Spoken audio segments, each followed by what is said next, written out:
अमेठी छोड़कर रायबरेली से चुनाव लड़ने का ऐलान कर राहुल गांधी ने एक तीर से दो शिकार कर दिए हैं। बेशक प्रधानमंत्री नरेंद्र मोदी इस स्टेप को लेकर राहुल को डरपोक साबित करने पर तुले हैं, लेकिन कांग्रेस की इस रणनीति ने एक झटके में बीजेपी को शिकस्त दे दी है। राहुल गांधी ने शुक्रवार को रायबरेली की उस सीट पर पर्चा भरा है जहां से उनके दादा फिरोज गांधी से लेकर दादी इंदिरा गांधी और मां सोनिया गांधी बड़े मार्जिन से चुनाव जीतते रहे हैं। दोस्तों नमस्कार, मैं हूं संजय कपूर और आप देख रहे हैं सिटी मेल न्यूज की स्पेशल रिपोर्ट। आपको बता दें कि इंदिरा गांधी ने रायबरेली से चुनाव जीतकर ही देश के प्रधानमंत्री की कुर्सी संभाली थी। राहुल गांधी के दादा फिरोज गांधी ने रायबरेली सीट को गांधी परिवार की पारिवारिक सीट बनाया था, जहां से 1952 से लगातार गांधी परिवार जीत दर्ज करते हुए आ रहा है। वहीं दूसरी ओर अमेठी सीट पर इस बार कांग्रेस ने केएल शर्मा को भाजपा की स्टार नेता स्मृति ईरानी के सामने उतारा है। आपको शायद ये जानकारी ना हो और देश की राजनीति में केएल शर्मा आज नया नाम हो, लेकिन आपको बता दूं कि केएल शर्मा तब से गांधी परिवार के साथ जुड़े हैं जब से राजीव गांधी अमेठी से चुनाव लड़ते और जीतते आ रहे हैं। राजीव गांधी के बाद से ही केएल शर्मा सोनिया गांधी का चुनाव प्रबंधन संभालते हुए आ रहे हैं। वे अमेठी और रायबरेली की गलियों में घूम घूम कर गांधी परिवार की पूरी जिम्मेदारी संभालते रहे हैं। एक तरह से केएल शर्मा ने गांधी परिवार को लेकर अमेठी और रायबरेली की जनता के बीच पुल का काम किया है। वो लगातार अमेठी व रायबरेली की जनता के बीच रहे हैं। गांधी परिवार के सबसे भरोसेमंद लोगों में केएल शर्मा की गिनती होती है।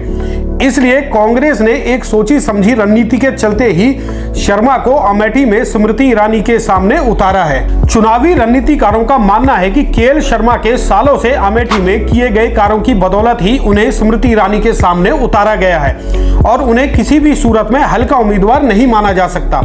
अमेठी के लोगों के लिए शर्मा एक जाना पहचाना और अपने बीच का नाम है। शर्मा की काबिलियत और कार्यों की वजह से ही कांग्रेस ने ठोस रणनीति के चलते उन्हें स्मृति के सामने उतारा है। इससे कांग्रेस को गजब के दो लाभ होंगे।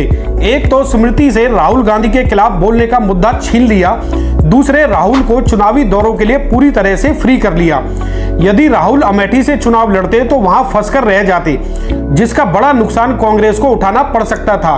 ठीक इसी तर्ज पर प्रियंका गांधी का भी चुनाव ना लड़ना कांग्रेस की रणनीति का बड़ा हिस्सा है। सीधे तौर पर कहा जाए तो प्रियंका और राहुल के भरोसे ही कांग्रेस चुनावी जमीन पर खड़ी है। यदि ये दोनों ही चुनाव में उलझकर रह जाते तो कांग्रेस को बड़ा नुकसान झेलना पड़ सकता था। पीएम मोदी भी कांग्रेस की इस रणनीति को समझ गए हैं, इसलिए वे राहुल को डरपोक साबित कर पब्लिक की सहानुभूति गेन करने का प्रयास कर रहे हैं। जबकि राजनीति के जानकार लोगों का मानना है कि पीएम मोदी पर राहुल गांधी का फोबिया छाया हुआ है। वो अब सीधे तौर पर कहा जाए तो प्रियंका और राहुल के भरोसे ही कांग्रेस चुनावी जमीन पर खड़ी है। यदि ये दोनों ही चुनाव में उलझकर रह जाते तो कांग्रेस को बड़ा नुकसान झेलना पड़ सकता था। पीएम मोदी भी कांग्रेस की इस रणनीति को समझ गए हैं, इसलिए वो राहुल को डरपोक साबित कर पब्लिक की सहानुभूति गेन करने का प्रयास कर रहे हैं।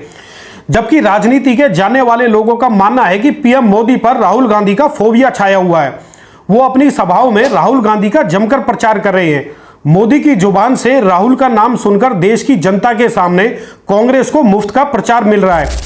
इतना प्रचार तो राहुल और कांग्रेस को हजारों करोड़ खर्च करके भी नहीं मिलता, जितना मोदी जी उन्हें मुफ्त में दे रहे हैं। तो ये तो थी कांग्रेस की रणनीति। अब बात करते हैं रायबरेली की, जहां से 1952 में फिरोज गांधी ने पहली बार चुनाव लड़ा और जीता था।